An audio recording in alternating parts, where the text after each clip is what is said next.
The neon of the pentagram city never really slept, but some nights it pretended to. Tonight was one of those nights. Soft red haze hanging low over the streets, distant traffic murmuring like static on a forgotten channel. You only wanted coffee, something warm, something that didn't come with a Vox-type logo stamped right across it or on the side with a holographic jingle playing in the background. A little cafe near the old tram lines was one of the few places left that felt like it had belonged to ordinary sinners. No cameras pointed at the counter, no glowing screens cycling through advertisements, just the low hum of the espresso machine and the smell of roasted beans, and the flickering street light outside that fought a quiet war against the perpetual crimson sky. He almost walked right past him. He was standing half under the awning, blue coat collar turned up against the breeze. That didn't quite exist, hands buried deep in his pockets. The soft cyan glow of his screen was tilted downwards, like he was reading something that wasn't even there. For a second he looked almost ordinary, if a 7-foot media overlord with a television for a head could ever look ordinary. Then he looked up at the exact moment your shoes scuffed against the pavement. His screen flickered, bright, dim, settled. Those cyan blue pupils widened just a fraction, and the entire world seemed to hold its breath between one static pulse and the next. Oh. The sound was quiet, almost careful, not the booming, charismatic voice that filled the broadcast of hell. Just Vox. The version that used to only exist when the cameras were off. He froze, heart doing something stupid and complicated behind your ribs. You ended it weeks ago. Well, months maybe. Time moved strangely every day. You still carried that same ache.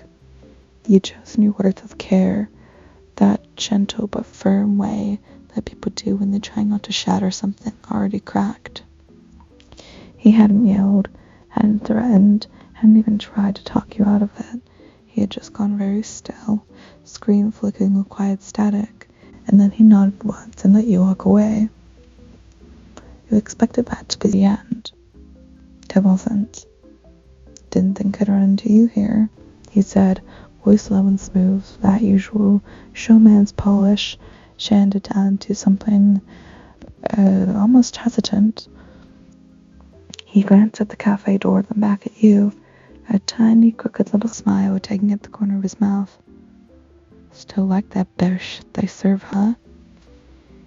You managed to smell an awkward laugh that came out softer than intended.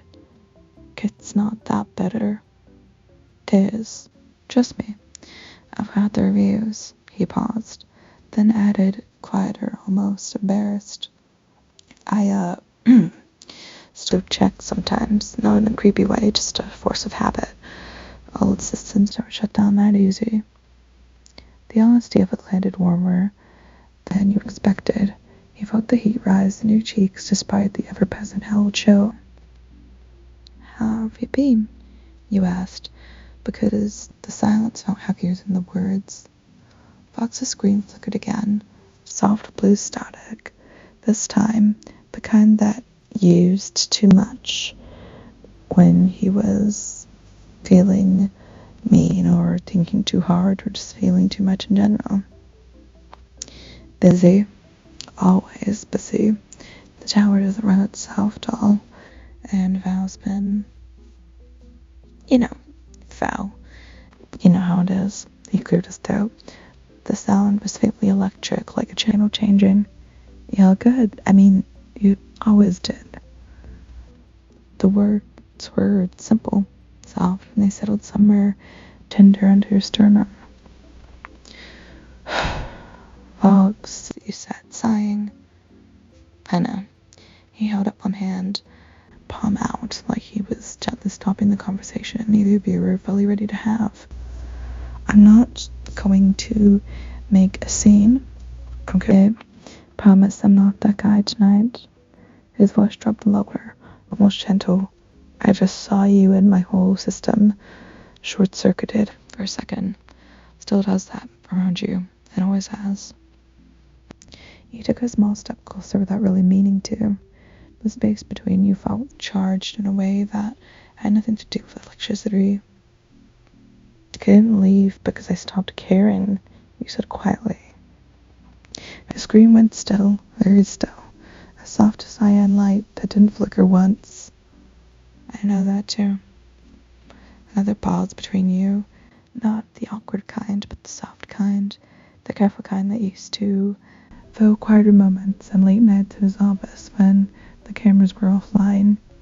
He'd rest his chin near your shoulder and murmur about ratings and new tech like it was some secret language only the two of you spoke. And the city outside felt far away, and the only thing that mattered was the quiet glow of his face and the way his voice softened around you. You glanced at the door and then back at him.